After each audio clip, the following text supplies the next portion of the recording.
Hello again, everyone. Welcome to Washington Gun Law TV. I'm Washington Gun Law President William Kirk. Thanks for joining us. Illinois, we get to talk again. And shockingly, we're not going to talk about you getting punched in the mouth, kicked in the shins, or kneed in the groin, because that's usually what we talk about. No, actually, and this might be the last time we ever get to do this, but let's enjoy it while it lasts.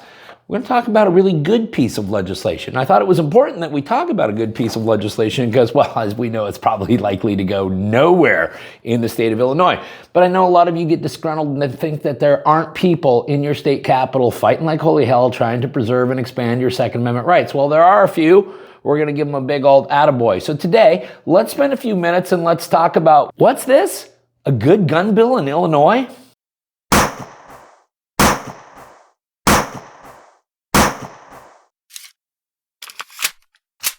So today we're trying to figure out just how effective is StopBox, and the best way to test that is to put it to test with some of our nation's youngest and brightest kids, college kids. So with the help of Gun Law Jr. there behind the camera, we got some of our local kids who are home for Christmas break. Let's see how they do.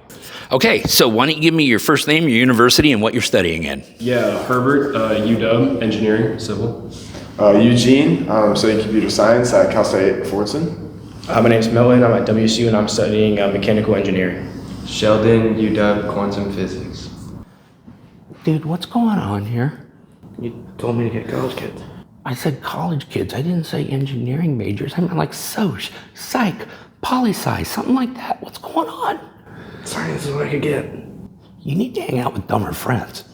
All right, gentlemen, this is how this is going to work today. I have here $500. Okay, and that'll buy you a lot of beer or pizza or whatever the heck it is you guys spend your money on. One of you gets into this box, the money's yours. Have fun.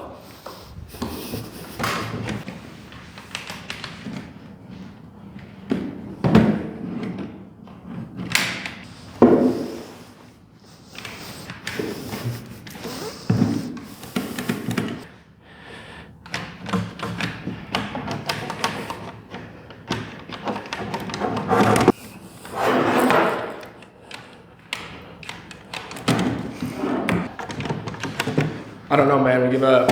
You guys are giving up, huh? Yep, sir. Really? Okay, well, looks like I get to keep the money, but thanks for being here, guys. Thank you. Yes, sir. Thank you, sir. Thank you. Hey, Sheldon, I read that paper you did about variability of measurements in quantum physics. Oh, yeah? So, man. StopBox. Protect your family while protecting your family.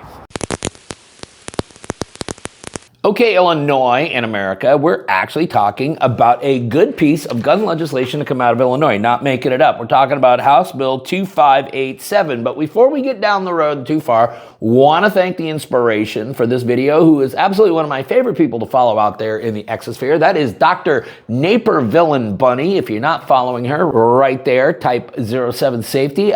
Listen, thoroughly entertaining and a staunch supporter of our Second Amendment rights. Reached out to me privately and said, hey, check it out. I think there's a good gun bill in Illinois. I reached back out and said, no way. She sent me the link to it, and lo and behold, this is a pretty good gun bill. What does it do? Well, Illinois, as you know, in your state, if you've gone through every hoop that's humanly necessary in order to get a firearm, then once you have actually cleared the background check and you're ready to go, you still have to wait an additional 72 hours. Why? Because the state says so. That's the reason, because the state said so.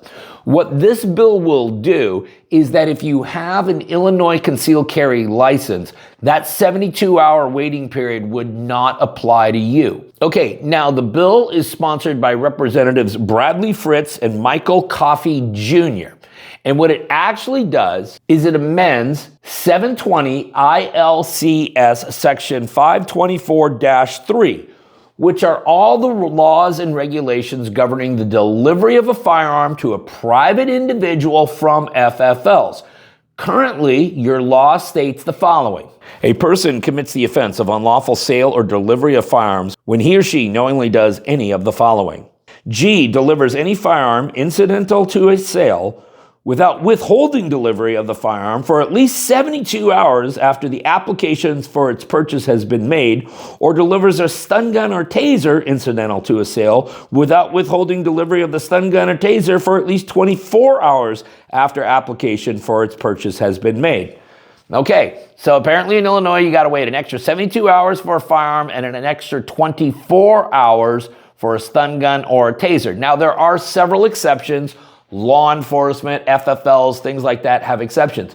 This bill would add an additional exception, which basically says there is not a 72-hour waiting period for these following individuals. 4.1, the sale of a firearm to a person who has been issued a valid license to carry a concealed handgun under the Firearm Concealed Carry Act. So I want you to think about this, Illinois. If you have an Illinois concealed carry license, this 72-hour waiting period would not apply to you. Now, just consider this for a second.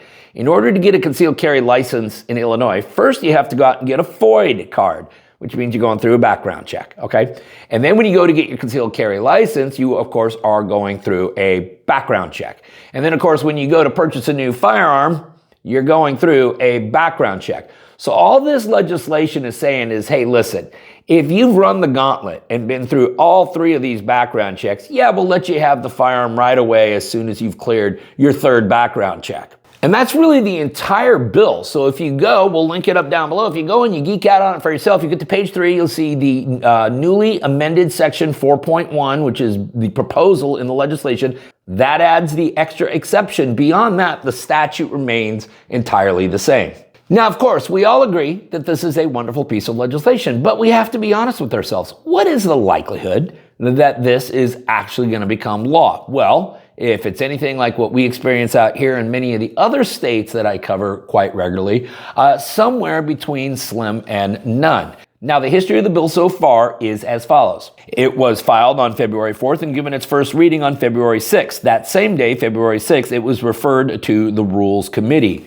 The Rules Committee is comprised of 3 Democrats and 2 Republicans, so obviously the odds are not in your favor, and committees are oftentimes where bills go to die. This would be a very unique piece of legislation. It'd be a small little victory for a segment of the population in Illinois, but in many ways it's kind of like spitting on a forest fire when it comes to what's happening to their constitutional rights out there in that state. It would also be politically a move in exactly the opposite direction from anything that's been coming out of that state capitol for the last 10 to 12 years as it relates to Second Amendment rights. Okay, the House bill, once again, is 2587. We're going to link it up down below so that you can geek out on it for yourself. Thanks to Dr. Naperville and Bunny for tipping us off.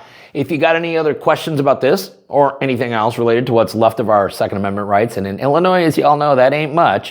You should know how to get a hold of Washington gun law by now, but if you don't, that's okay. That information's down there in the description box.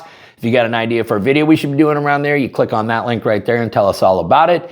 If you want to subscribe to our monthly newsletter, the ability to do all of that is down there in the description box. And then finally, and most importantly, let's everybody remember that part of being the lawful and responsible gun owner, like we talk about all the time here, is to know what the law is in every situation and how it applies to you in any instance that you may find yourself.